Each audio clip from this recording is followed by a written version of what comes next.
শেরপুরের trainee recruit constable নিয়োগ পরীক্ষার লিখিত পরীক্ষায় ডিজিটাল ডিভাইস ব্যবহার করে অসৎ উপায়ে পরীক্ষায় অংশ নেওয়ার অভিযোগে ৫ পরীক্ষার্থীকে আটক করেছে পুলিশ।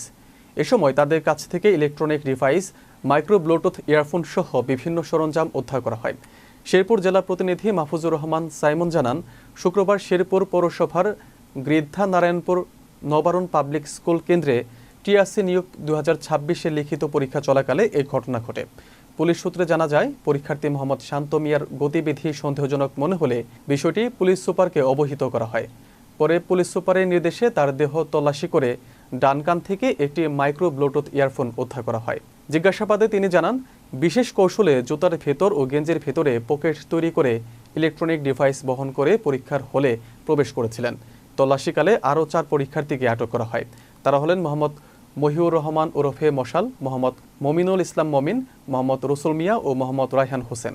তাদের কাছ থেকেও পৃথক 4টি ইলেকট্রনিক ডিভাইস ও 4টি মাইক্রো ব্লুটুথ ইয়ারফোন উদ্ধার করা হয়।